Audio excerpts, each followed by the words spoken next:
জন্য আমাকে বলেছেন।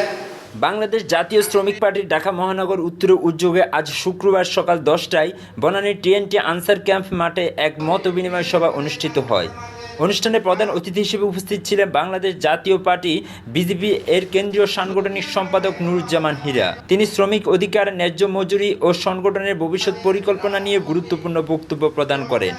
অত্যন্ত গুরুত্বপূর্ণ একটা সংগঠন, কিন্তু এটা বাংলাদেশ জাতীয় পার্টির বিজেপির অঙ্গ সংগঠন। আপনারা জানেন তো, এই অঙ্গ সংগঠনটি আসলেই বাংলাদেশের শ্রমিক শ্রেণীর ন্যায্যতার কথা বলবে, প্রাপ্যতার কথা বলবে, অধিকারের কথা বলবে। এটাই আমরা প্রত্যাশা করি। এই শ্রমিক সংগঠনকে অবহেলা অবজ্ঞা করার কোনো সুযোগ নেই। আমি একটু আগে বলছিলাম, গত 54 বছরে যে সকল শ্রমিক নেতৃত্ব এসেছিল বাংলাদেশে, সকলে অমর হয়ে আছেন তাদের কৃতি, তাদের কর্মের মাধ্যমে।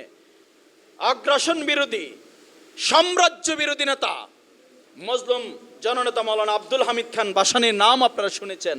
বিশেষ বক্তা হিসেবে বক্তব্য রাখেন বাংলাদেশ জাতীয় শ্রমিক পার্টির কেন্দ্রীয় আহ্বায়ক নাসির উদ্দিন দুলাল। এছাড়া অনুষ্ঠানে বিশেষ অতিথি হিসেবে উপস্থিত ছিলেন নাফিস মাহবুব, হাসনাইন হাওলাদার, নজরুল ইসলাম খোকন সহ অন্যান্য নেতৃবৃন্দ।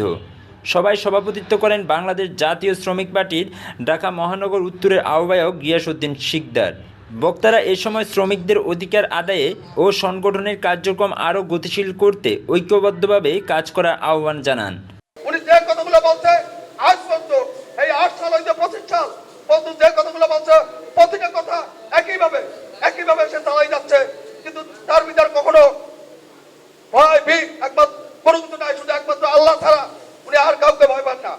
আমরা 54 বছরে যে পরিমাণ শিক্ষিত হয়েছি, আজকের বাংলাদেশে কি আমাদের এটা কাম্য ছিল?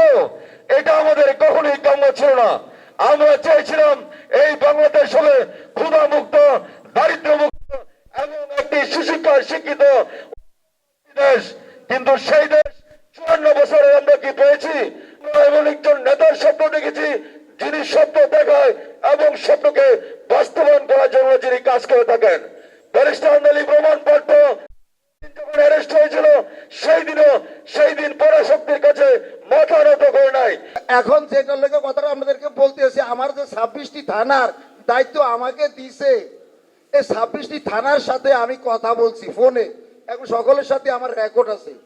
যদি আপনারা দায়িত্ব পালন না করতে পারেন তো ঠিক আছে, দায়িত্ব পালন করিয়েন না, আপনারা সারিয়ে দেন। আমরা নেতৃত্ব দিতে পারবে তাদেরকে আমরা সেইখানে বসাই দিব, যাতে কথা কাজ কমান ঠিক মতন মানে।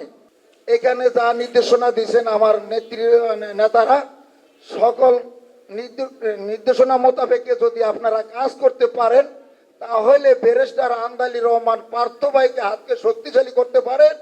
এই 17 আসনের বিপুল ভোটে ওনাকে জয় লাভ করে আমরা দিতে পারবো। ঠিক